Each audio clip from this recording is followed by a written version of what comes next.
Fier from Brazil, and I'm here to show a couple of games. And well, usually my games are kind of chaotic, a lot of strange things happening, which sometimes are kind of difficult to explain. So this time I tried to show some positional games, which happens like, let's say, once a year I play something more positional. And this one is maybe the last one I could find. It's from 2010.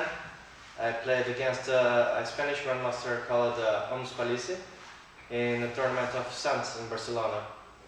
And at this point in 2010 I was playing more d4, but I decided to change to this move order because I knew that he would play something with d6, d5, and I knew I could transpose after on with d4, knight f3 and all these things. So he went d6, d4, d5, and we are back to d4 openings.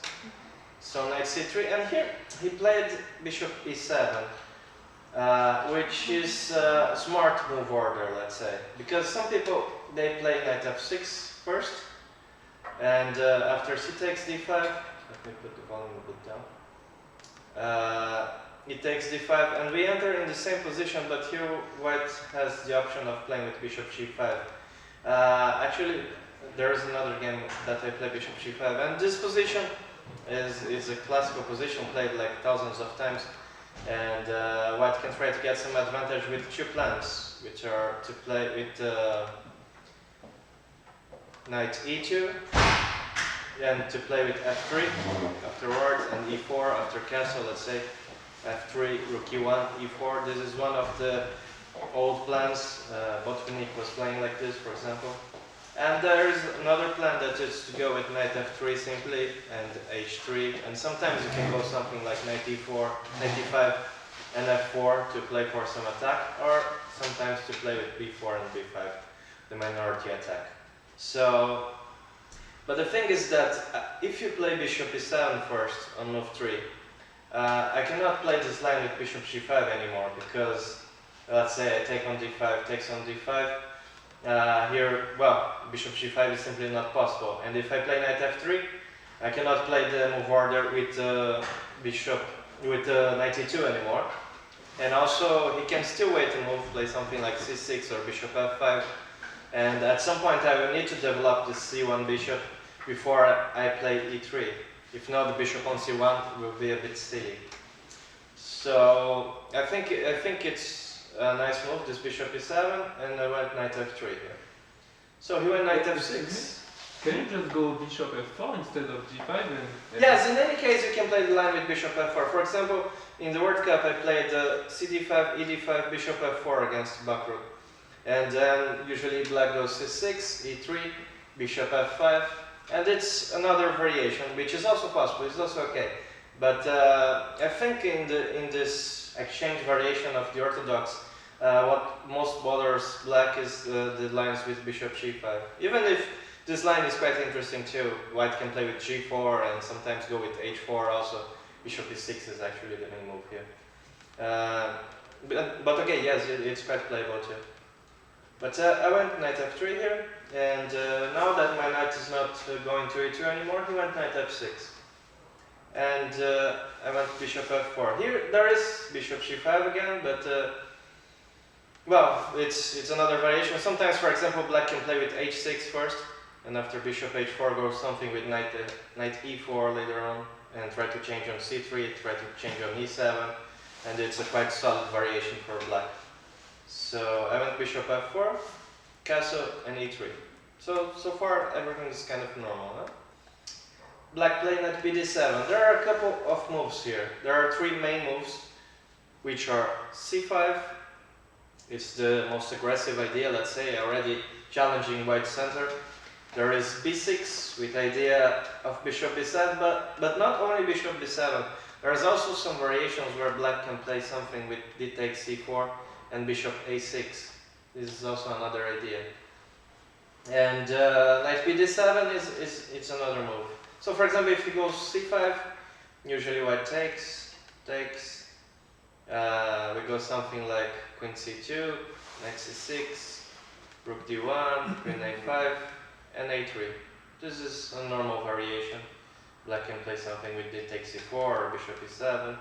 And okay, white will go bishop e2, castle, and it's a normal game.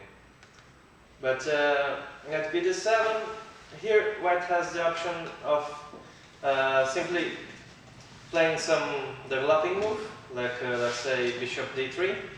But the drawback of bishop d3, for example, is that usually white wants to take the c4 pawn. If black plays d takes c4, I want to play bishop takes c4.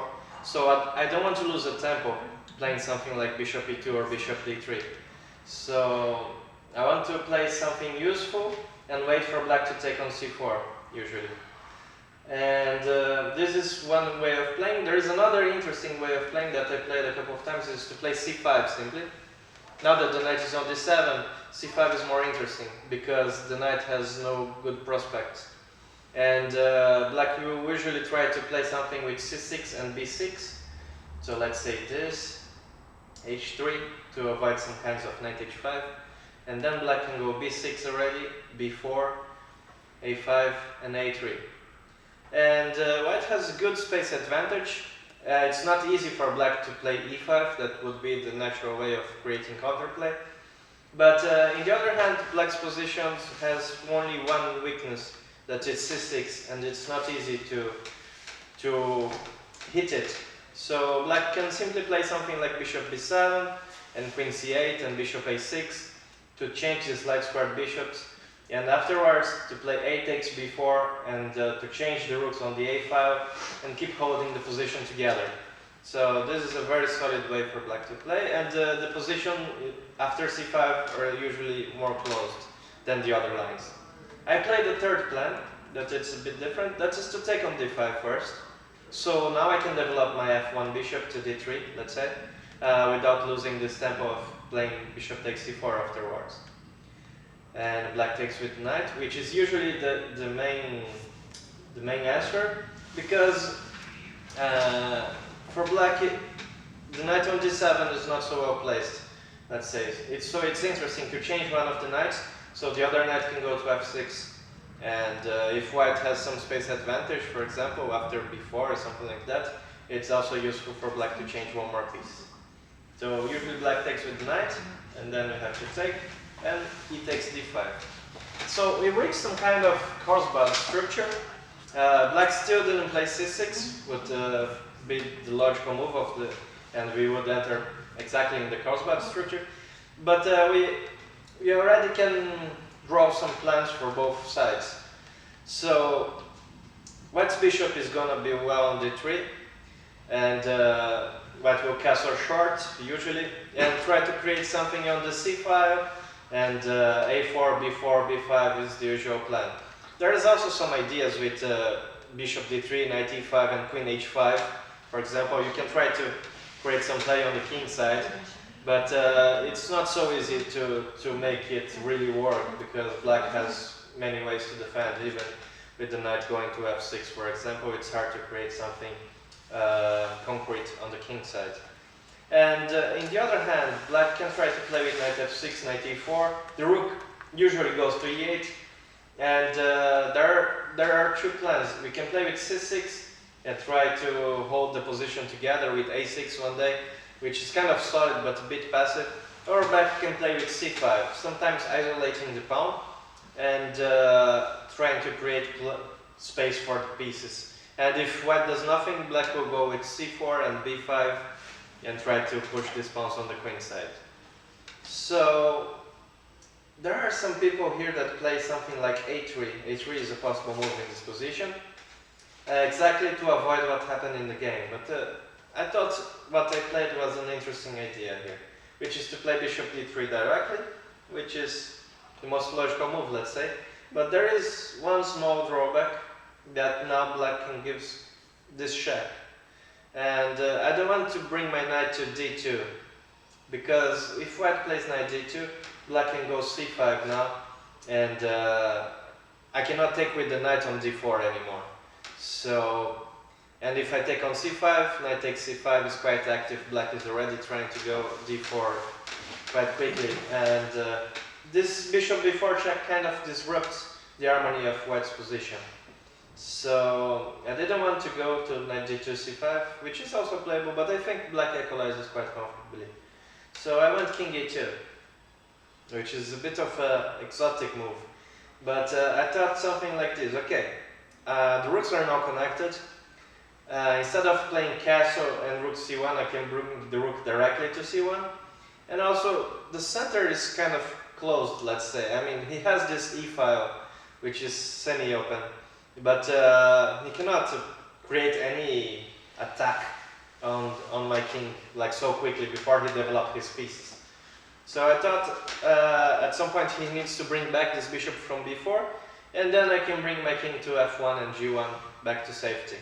So I think the king is somehow exposed on a2 for the moment, but black has no way to use it for its favor. So he went knight f6, and one of the points of this line is that if now he plays c5, I can go simply a3, and he doesn't have, in the other line he could have bishop takes d2, but in this case he has to go bishop a5, and then I can take on c5. I can play actually queen c2 first, attacking h7 pawn, and now both pawns are hanging, so he cannot defend both. He could try something like c takes d4, bishop h7, king h8, knight takes d4, and g6 getting this bishop, but looks like really dangerous for black, no? I can take everything, and then this king will be exposed forever. Sorry, after c5, can white not just win a pawn with bishop d6? Something like that. Yeah, but after the bishop's on a5. With a3. Yeah. Let's see. a3, bishop a5, bishop d6. What is the case? Yeah, no, but you need to take care about c4, because c takes d3 is check now. Oh, yeah. So if we take on f8, c takes d3, and if we go out with the bishop, we are not getting the pawn anymore. Right. But queen c2, yes, it's gonna be good for white. So he went knight f6, but now it's harder for black to play c5. You have to go with c6, or let the pawn on c7. So at least I can get this, and okay, I play queen c2, I attack this pawn, and he played the move that it was a bit surprising, but still it's quite a logical idea. I was expecting c6, of course, and then I was planning to go rook fc1, a3, b4, something like that. But he went bishop d6 here. And we need to try to understand the valuation of this bishop exchange. Because in one hand, this bishop of dark squares for black, it's the good bishop, let's say. If he plays c6, he have all these pawns on the light squares. So it's good to keep this bishop. But on the other hand, the f4 bishop is also quite active. And for black in this kind of positions, it's usually fine to exchange a couple of pieces. For example, if he changes these bishops and then he managed to change bishop g4 and bishop takes f3, this position with minority attack with the bishop against the knight usually gives white not much. And let's just to understand some kind of position, let's try to make some random moves here. Takes, rook c1, something like c6.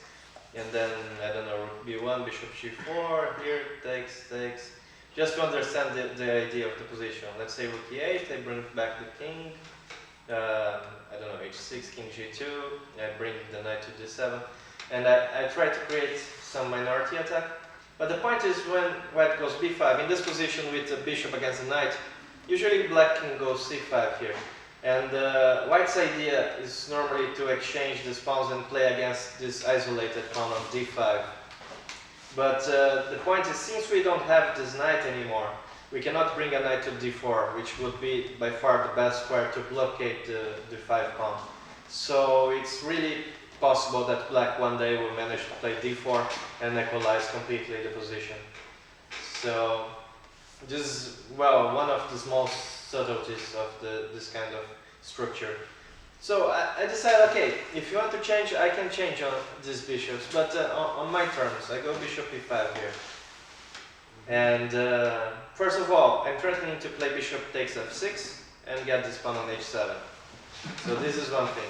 Also, it's important to notice that if he takes bishop takes e5, I can play, I don't know if I will play, but I can play d takes e5. And again, the pawn is hanging here. So I think for the moment he cannot take on e5. He needs to prepare a bit this. And during the time, I have some time to bring my rook to the game and bring my king to safety. So this bishop is slightly annoying on e5. So he played g6, avoided this idea of bishop takes f6, and I went h3 to avoid this plan with bishop g4, bishop takes f3 that I talked before. So, okay, now black has another move to develop his pieces. He went rook e8, and I played b4. And it's a nice thing that I didn't need to prepare before. Usually white needs to play something like rook b1 to play b4, but in this case, if he takes the pawn, c7 is hanging. And it's funny because usually you make a lot of efforts to play b4 and b5 and black plays c5 to finally isolate the pawn. In this case, the pawn is already isolated on d5 immediately. So he should not take on b4. And well, I won a tempo like this. Because not always the rook is best placed on b1. Sometimes it can be on the a5, because in a lot of variations black will play with c6, and then I can go at some point a4, a6, b5, and then takes. And here we can see that the rook is more useful on a1 than it would be on b1. So he played a6 here. If he goes something like c6, then I can already play something like b5, and then our minority attack is already there. And also he can change on e5, but I think he has no hurry to play it because my bishop's not going anywhere. So he played a6 and he tried to stop this counterplay on the queen side. I went a4, which is a logical move, and he took. Knight takes e5 and knight e4. It's kind of a tricky move because if I take on e4, he can take, takes, and play something like f6, and I'm pinned. So I cannot take, and the knight is better placed on d6 than it is on f6, because it controls the queen side, it looks to the b5 and c4 square, and also it helps sometimes to bring the bishop to f5 and change this theoretically bad bishop of black. And also with the knight on d6, it's possible to play f6 in some positions and to kick this knight from e5. Still, even if you play f6, you always need to be careful with some kind of sacrifices on the king side. With this queen on c2, this bishop on d3, it's always a bit dangerous to open the king like this, because the pawn cannot go backwards afterwards. So I played b5, I kept moving this pawn, and now the point is that black is not able to play c6 anymore. So this structure is a bit more vulnerable, let's say, because at some point I can play rook c1 and the c7 pawn will be hanging, so he will need another heavy piece to defend the pawn, probably with rook e7, but it's not the best square for the rook, no? The rook would be better placed on e8 for sure. So he took, and we reached this endgame. I think I'm slightly better here, but still the position is not so easy to break, because let's say if at some point I play rook c1, I threaten the c7 pawn and he goes rook e7, he goes to this passive position, but still I cannot increase the pressure on c7. So I need to create another ideas to play together with this rook c1.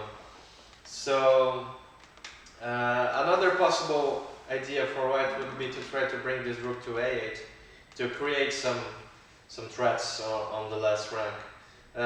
It's not threatening anything concrete, but still the rook is kind of annoying there, and sometimes it's enough to bother your opponent. So he went f6, and I went knight f3, knight is back, and now the thing is, the knight is not so well placed here. The pawn on f6 controls most of the squares of the knight, and we need to bring the knight somewhere, and this will be a key factor in this game. So he went queen d6, because now if I play something like rook a8, he can simply go bishop d7 and change the rooks. I need to keep one or two heavy pieces to have enough play against these weak pawns on the queen side. My structure is really good on the king side. Let's say there is nothing for black to attack. Let's say it is a really solid construct here.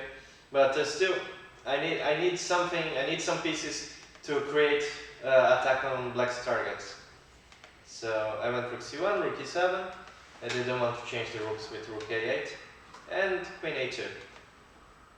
Now the queen is threatening to enter on a8, and I realized that the position with the queen on c2 and the rook on a8 looks kind of interesting.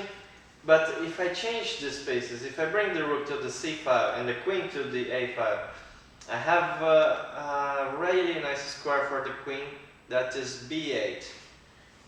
From b8, it still attacks the last rank, and black will be tied defending the c7 pawn. So black cannot play something like rook e8 and kick my queen from the last rank.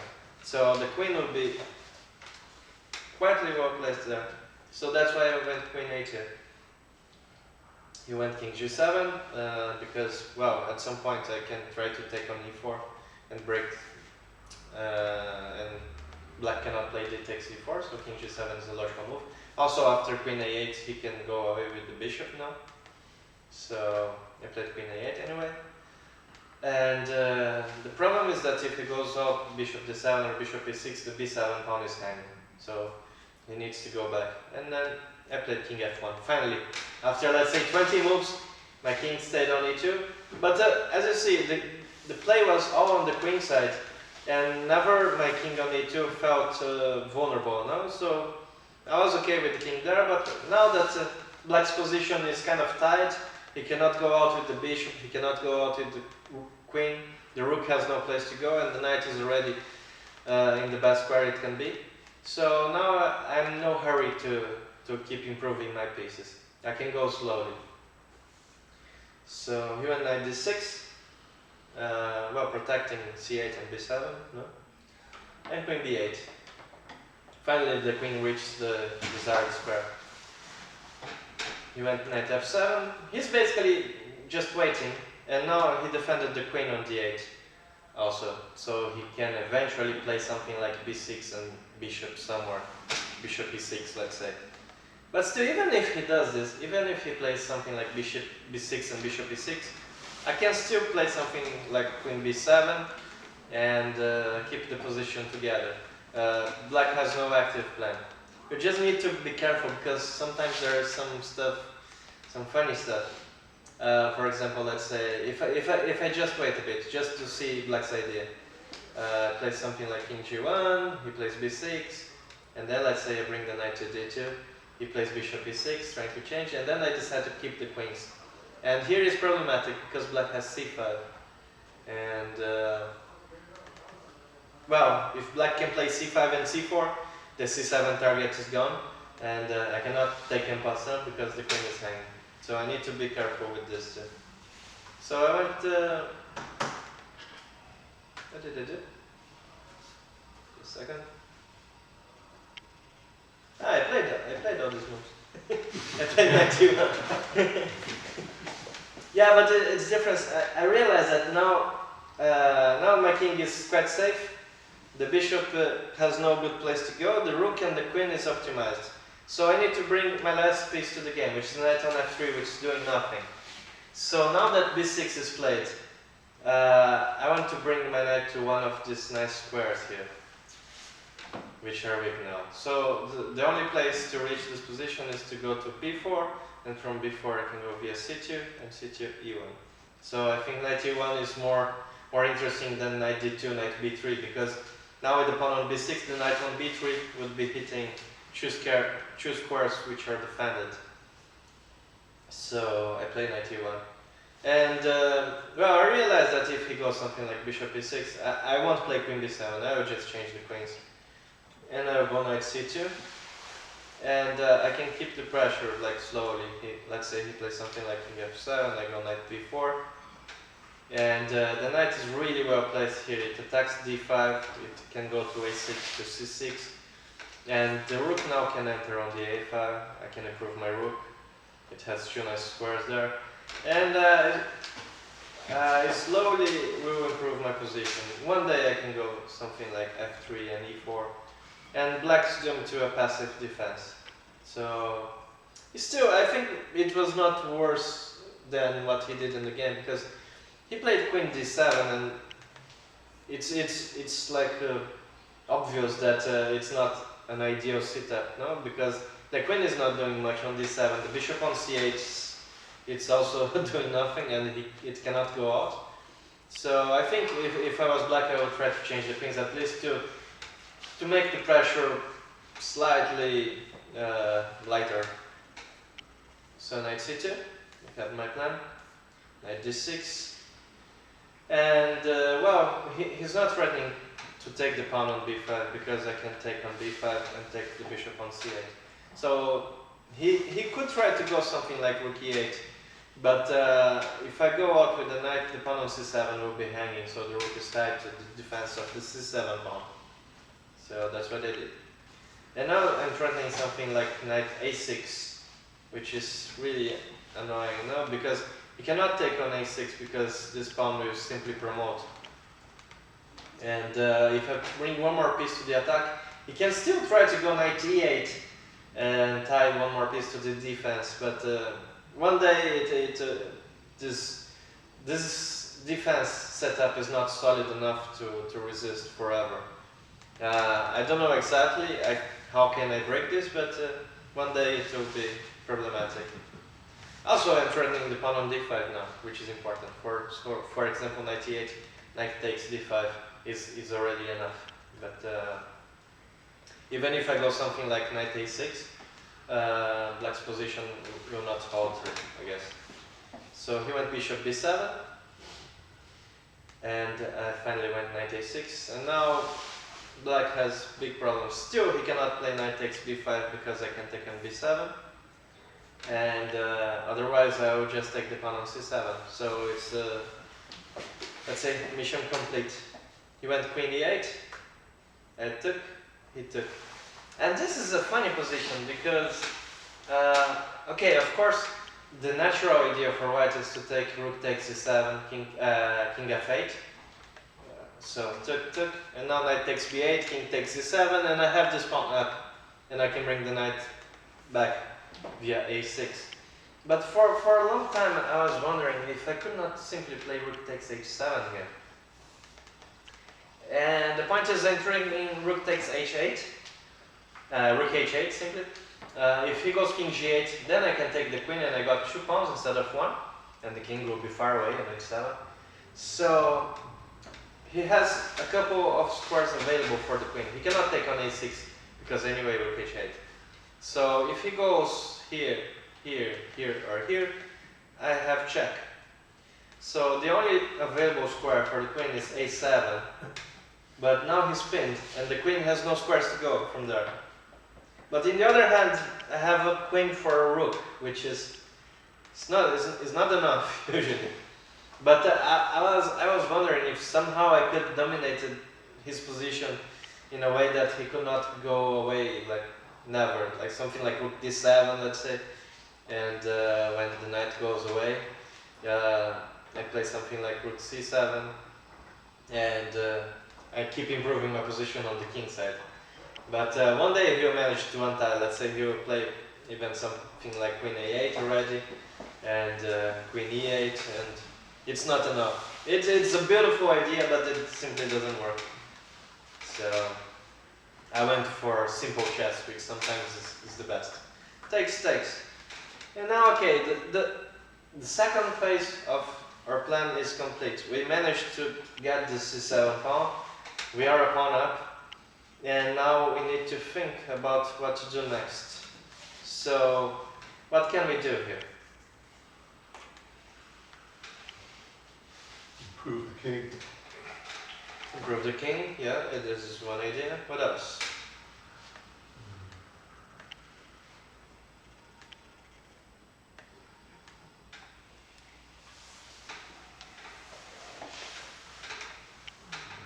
knight a6. Yeah, okay, knight a6 is a nice move, but where the knight is going, that's the thing. Yeah.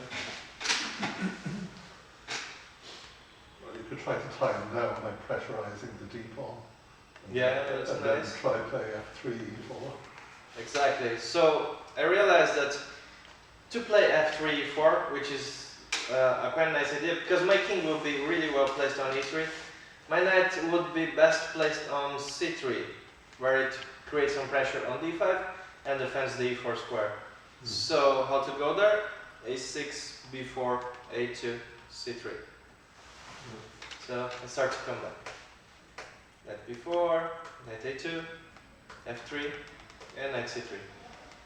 So it was funny because in this game I had two really long maneuvers. No, knight e1, knight c2, b4, a6, b8, and then I come back. a6, b4, a2, c3. But this is all possible because black has no active plans. Usually if black is creating some counterplay on the king side, this would not be possible. But since this kind of position black was really passive, then I was allowed to use all the tempo I need, all the time I needed. So when bishop f5, he tried to change the bishops. And well, also the knight endgame should be enough to win. But if I change one more piece, he can become more tricky. And I know that my bishop on d3 is a good bishop, so I saw no reason to change. And also this knight on g3 is awkwardly placed now. So I went e4, takes, he went back, and now I bring the king. And now my pieces now are really well placed. So now we need to think the next step of the endgame. What should we do now?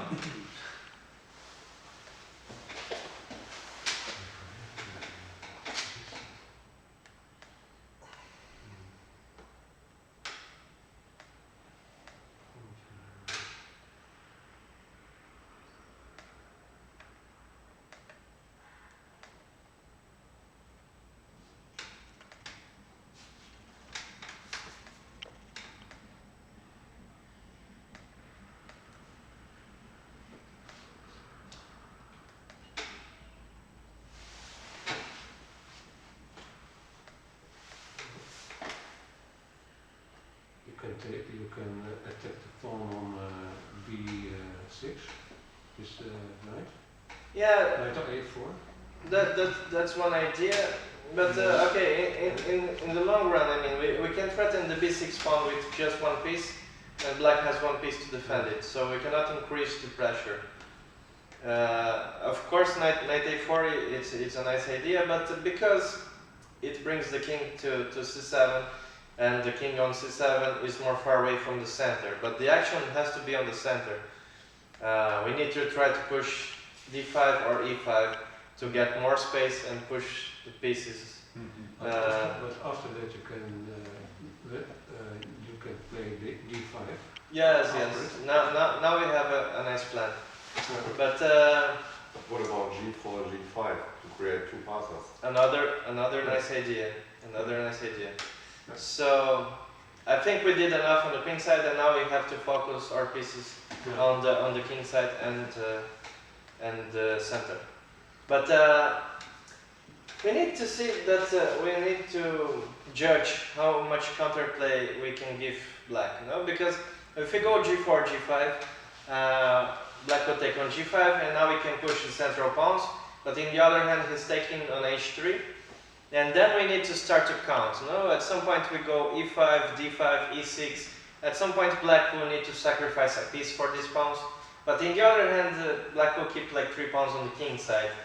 So in the other hand, if we play slowly, probably we can break on the center anyway, improving our pieces. And black won't be able to create so much counterplay as it would if we just sacrifice the pawn. So we are not in a hurry, we have already a pawn up here, so we can take things slowly. So black played knight g7, and I went knight a4 and d5, which was a logical plan, we found out. Bishop d7 and king d4. The king is beautifully placed here, and it's helping with the e5 idea. Black's king would really love to be on d6 to hold the position together, but because of the b6 pawn, this is not possible. So he went knight e8, e5, takes. And now we have this d5 passive pawn, and we have a lot of prospects of entering with the king on the king side. So king f6, king g7 is our avenue to take these pawns. No? We went knight d6 and we went knight c3. And again, black has nothing active to do. No? He has to simply wait. Can we stop a moment? I was wondering what is with knight b6 in this situation instead of knight c3. Yeah. I think he'll go bishop takes b5. And should be also winning this endgame. But, well, it's probably just a matter of taste. Because anyway, I will be able to play king f6, king g7 here. But we are not winning the pawn immediately. Black will take on b5 too. Yep. We also need to calculate something with knight f7, but king f6 looks like enough. But I went knight c3, defended the b5 pawn. Sometimes it's always useful in this kind of endgames to have pawns on both wings. So if something happens here, let's say a piece is sacrificed for some pawns, it's useful to have one more pawn there to win the endgame afterwards. So he went g5, already desperate move, because if he goes knight e8 back, trying to hold my king, I can simply go knight e4, and now the knight has even no squares anymore to go, basically. And one day d6 will come, and I can play knight f6 to change the knights afterwards, and the position is just hopeless. He played g5. I don't know the idea of this move, but well, the point is that if I take in on h7, he wants to take on b5. So I took, he took, and knight e4. And now the g5 pawn has some problems. Now if he goes g4, I will just go h4, and h5 and h6, and the pieces are not able to stop this pawn. So went bishop e8, knight f6, and he resigned. Yeah. So it was a bit of slow game, but it's a game that has like long-term plans, and we managed to succeed to follow these plans. But again, it's much easier when black's position has no clear counterplay. No, if you have a position that is, for example, more open, or black has a target, it's much harder to create these plans, which takes like 4 or 5 moves to improve one piece, let's say. No. So the key position, let's say, it's more or less here. When I managed to fix this pawn on c7, he was not able to play c6, and he cannot create anything on the king side. I mean, g5, g4, this kind of stuff will probably just weaken black's king, and still he needs to be defending c7 all the time. So the queen is really nice on b8 because it ties all the pieces. So that was the first example I wanted to show. Can I just ask you something about the minority attack? Sure. Recently I had a game, it was a Queen's Gambit, he played Lasker's defence, and all the minor pieces came off, and we got to an ending, I had Queen and Rook, and 4 against 3 on the King's side, and 2 against 3 on the Queen's side. Right, so he offered me a draw, and I couldn't think of any plan, so I agreed to draw. And he said afterwards, I was afraid you might try a minority attack. Okay. I was wondering, when there's so little material on the board, is a minority attack a feasible plan? Because I mean, I'm creating a pass pawn for him if I conduct a minority attack, you know, as well as... No, I think you should have one minor piece for this to work. If you have a knight, for example, then it's quite interesting, because sometimes you can put a knight on c5, let's say, or you can attack the pawns easier. But even if you manage to succeed and to play b4, b5, b takes c6, b takes c6, it's still with just a king and a rook. Usually black is able to defend the only weak point of the position, that will be c6. Yeah. I think you should not change all the minor pieces. That's the thing. You should keep one knight usually, at least.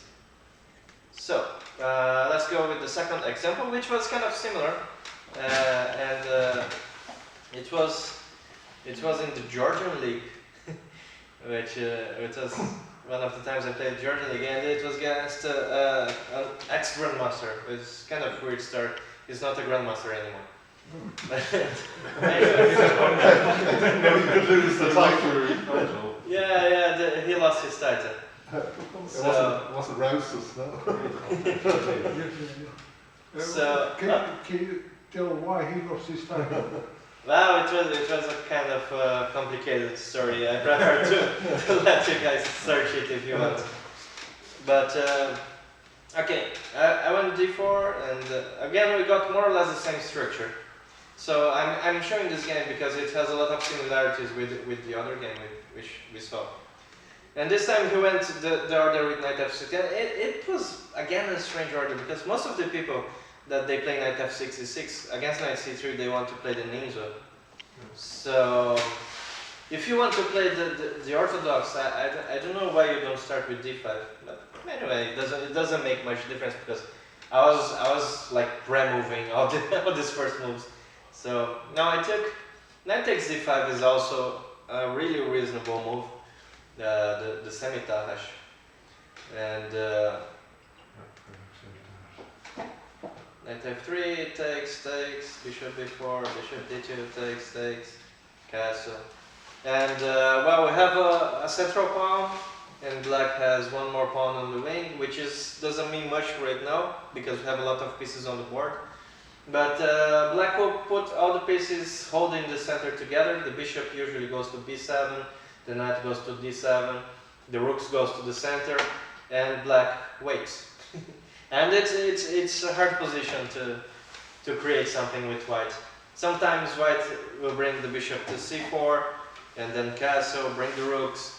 And d5 is not so easy to do, because black will be well prepared for d5. So sometimes white tries to go a4, a5, sometimes white tries to go h4, h5, but basically no plan is like known to be like better for white. But he went c takes d5, which is the normal way. So bishop g5, and there is one big detail compared to the other line with the knight on f3, is that the easiest way for black to play would be to play c6, e3, and bishop f5, so he avoids bishop d3 and avoids queen c2. But in this position with the knight on g1 we have queen f3, that is a nice move. The bishop has to go away, and then we break this structure. Still this line is playable and there are a lot of games in this position, but I think it's more pleasant for white to play. We go knight a2, knight f4, and we can play h4, h5. We play against this bishop and these weak pawns on the king side.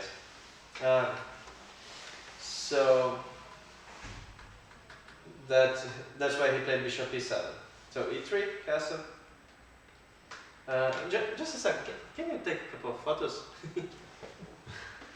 Yes, for the record.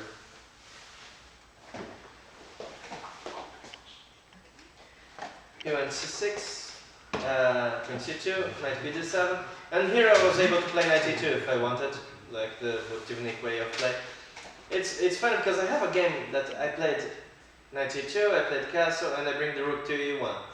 So black prepared everything to play against e4.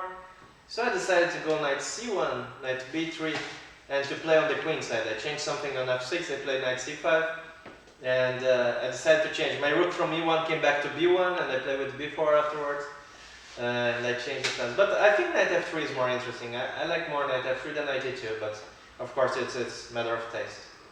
So he went rook e8, castle, knight f8, which is the typical move. Black wants to play something like knight e6. One of the classical plans of this variation is to play knight e6. White goes away with the bishop, then you go g6, and you bring the knight to g7, and you change this bishop on f5. Which is a really slow plan, but if you manage to change these bishops and bring the knight to f5, usually the position is fine. But on the other hand, during the time white will go b4, a4, b5. No, the counterplay is also coming on the queen side. So I went h3. h3 is always useful in this kind of positions. Not sure why we should play h3, but everybody does, so why not? And he went knight h5. There are other moves here. He can play Well, knight e6 is one of the moves. This plan I already told you. We can go something like bishop e6, which is also possible. And h6 makes no much sense because sometimes black will play g6 and the structure will be weaker. But he went knight h5. He tried to change the bishop. And with the knight on h5 he avoided bishop f4. I cannot keep the bishops anymore. So I changed and played rook b1, or classical minority attack. So he went queen f6. Tricky guy because he's threatening bishop takes h3 now. And but the difference is with the queen on f6, this knight on h5 is a bit weird placed. And now with the queen on f6 he also cannot play f6, so the knight will be great on e5. I'm not really sure if he's threatening g4 or not, but it's something that he needs to worry, and I don't need to worry. Now later if he lets me, then I can analyze if I will play g4 or not. But anyway, he played g6. And now the knight is coming to g7 and he will try to go to bishop f5 probably. But again, since he tried to do these things on the king side, now I have free hand on the queen side. And I can just play before b5 and the minority attack is already there. So I b4, a6, a4. He changed this knight, which was quite strong on e5. And b5, takes. So we reach this kind of position where the c6 pawn will be weak at some point. In this case, he cannot play c5 because it's not defended, no? So I will take on c6 and I will play against this weak pawn. If it's enough or not to win, it's another question. Sometimes black will simply hold everything defending c6 and it will be okay. But as we're gonna see in this example, sometimes it's not enough to just defend c6, and we're gonna see why. He went queen g5. He can try to create some counterplay on the king side, but this structure is really solid. Here it's important that if he plays bishop takes h3, I have f4, and I defend the g2 pawn and attack the queen, and I'm taking on b7. So he took, now king h2. Everything's well defended. There are no kind of funny sacrifice with rook takes e3, it's too much. Simply I can take f takes e3 and the queen comes back to the defense, that's the thing. So he went rook e7, and he's still trying to create something on the queen side, but I realized that there are two ways to play this position, and I realized that I can play knight a4 and knight c5, which is the classical way of playing, but I have not many pieces here on the king side. So one day he can really try to create something that can be dangerous. So I realized that the knight would be better on the defense. For the moment he's not threatening c5, so I don't need to block this pawn on c6. So I went to the other way.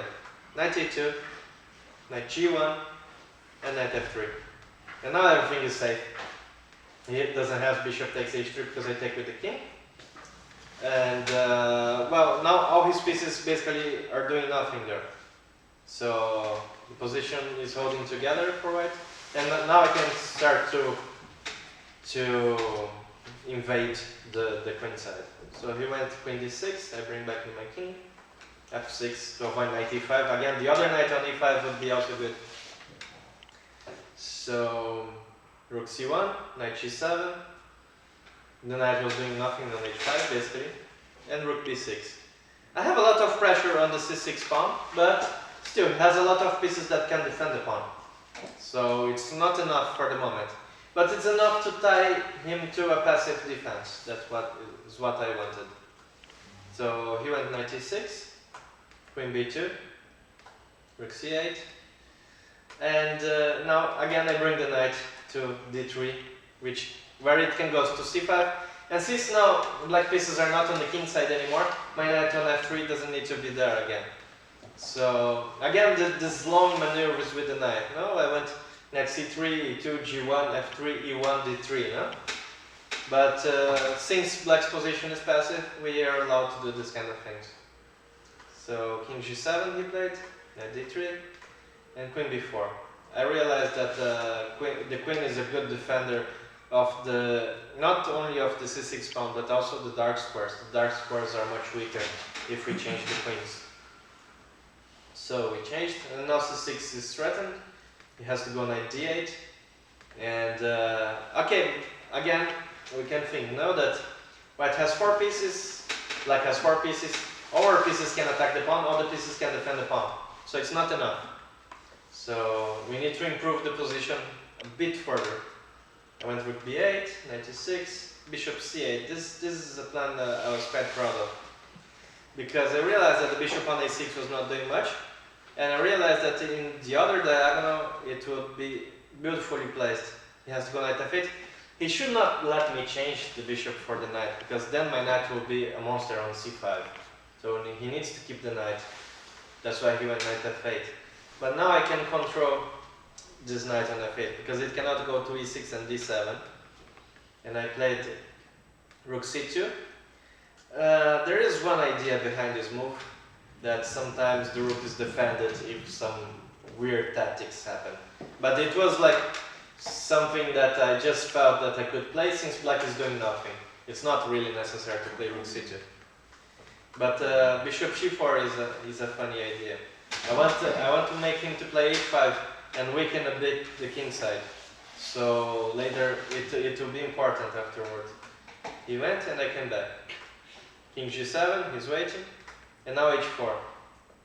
And the bishop is in the right diagonal, but in a bad square, because my rook on d8 needs to be defending the bishop all the time. So I play h4, I fix the pawn of h5 in a light square, and now the bishop has this h3 square to go. He went king f7, he's waiting, no, g3. And after I play bishop h3, if one day it's needed, I can bring bishop f1 and bishop b5 again, or bishop d3. So the bishop is just turning around in the whole board, no? And king g7 and bishop h3. Now the rook is free to go. So I come back to b6, and I threaten the pawn on c6, which is not so easy to defend actually. Because the rook cannot go to e6, no? And the knight from f8 is too far from it.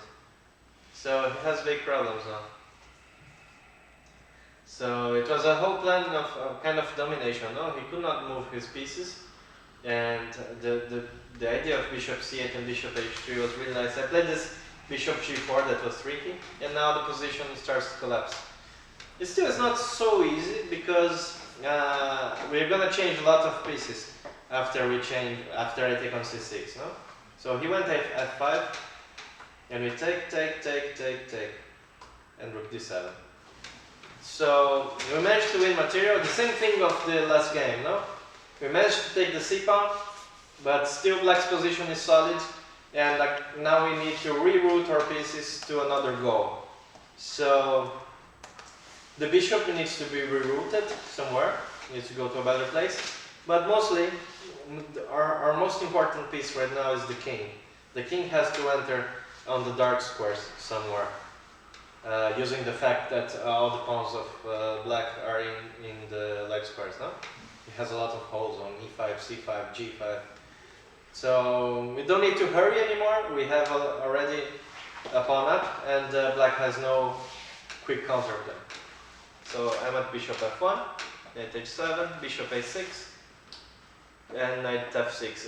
It's interesting to put the bishop on a6 because the rook cannot go to a7 or b7 to create some counterplay on the 7th rank, something like that. So the bishop is controlling well there, the rook is good on c6, so it's time for the king. And knight e4, I threaten, I'm not sure I'm threatening to change, but again, it's not my problem. He needs to think if I want to change or not. And my bishop is there.